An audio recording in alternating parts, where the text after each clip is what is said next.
à la une.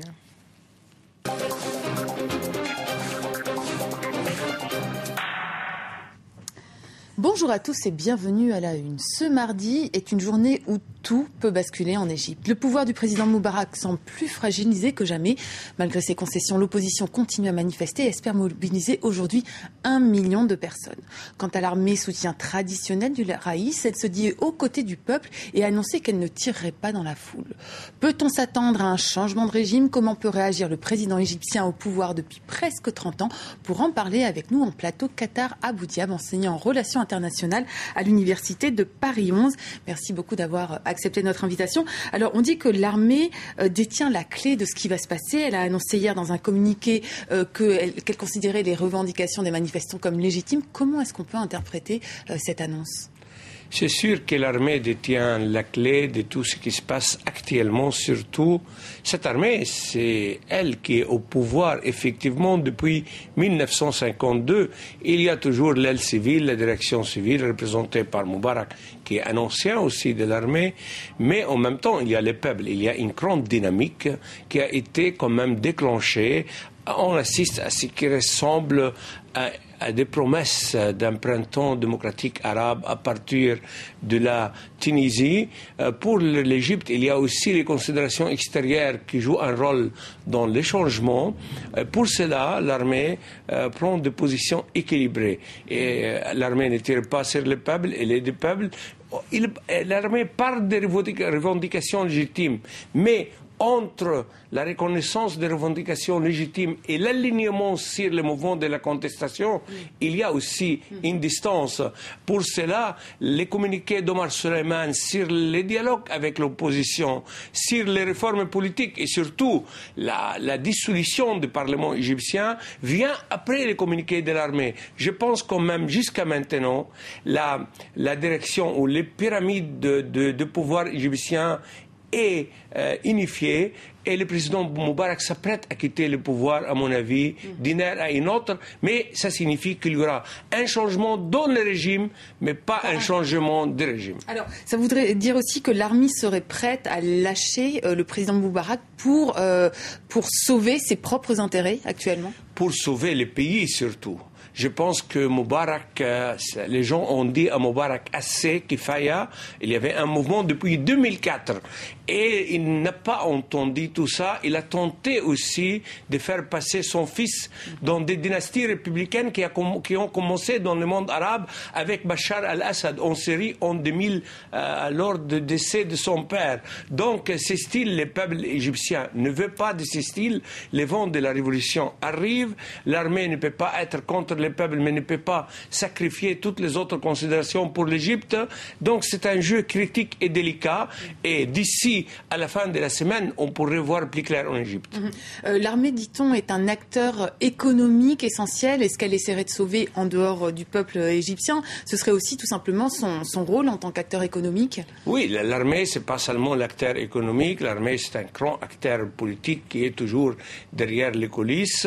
Et l'armée, avec ses officiers, les officiers ont aussi des privilèges. Est-ce qu'il y aura un schisme entre les généraux et les petits officiers? Est-ce qu'il y aura entre les officiers, les petits officiers des tendances islamistes pour coller avec les frères musulmans? On verra. On n'a pas beaucoup de réponses. Mais jusqu'à maintenant, c'est qu'on sait que cette révolution qui a commencé avec l'Internet, mais l'Internet est coupé maintenant, devient maintenant quelque chose de très spontané, quelque chose comme une lame de fond.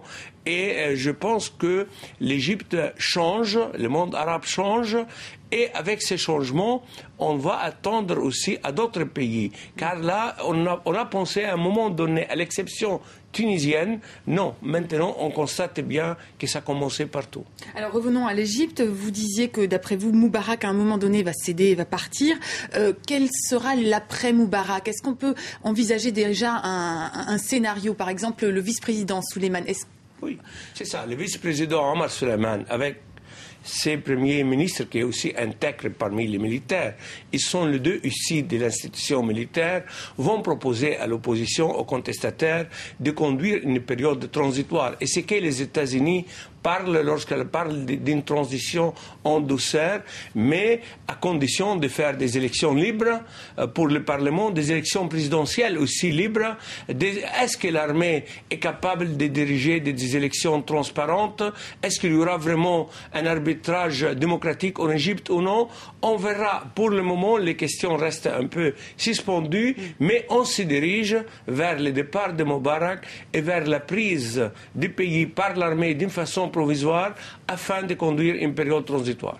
Alors, le vice-président qui pourrait peut-être devenir président Souleymane hier a annoncé qu'il était prêt à parler avec l'opposition. Qui est aujourd'hui l'opposition égyptienne? Puisque c'est une opposition qui a été étouffée pendant pratiquement 30 ans.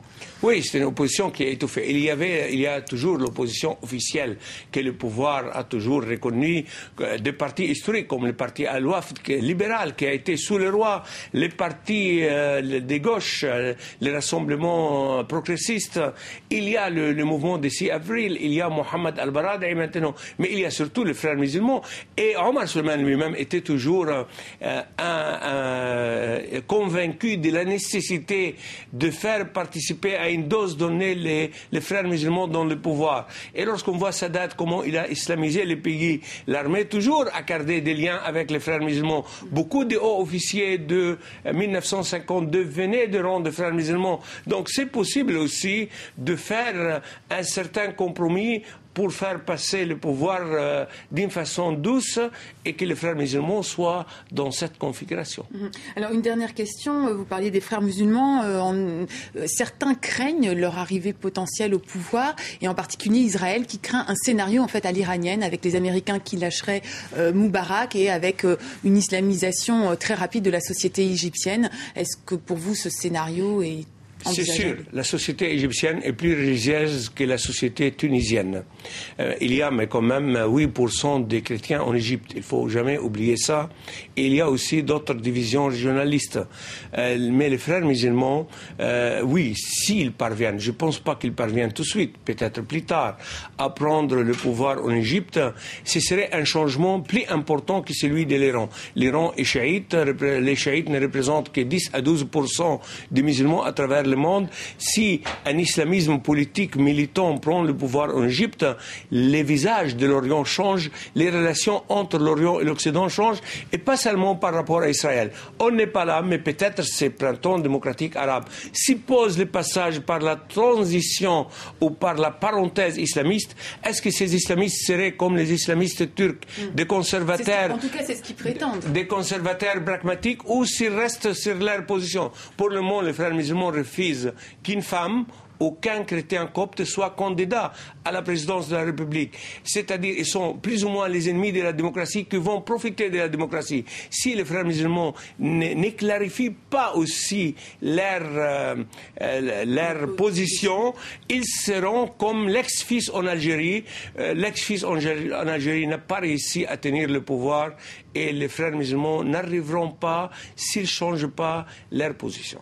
Je vous remercie beaucoup, Qatar Abou-Diab, pour vos explications. En tout cas, si bien compris, pas de retour en arrière possible en Égypte. Merci de nous avoir suivis. Vous pouvez retrouver cet entretien sur notre site internet france24.com, en français, en anglais et en arabe. Merci de nous avoir suivis. L'info continue sur France 24.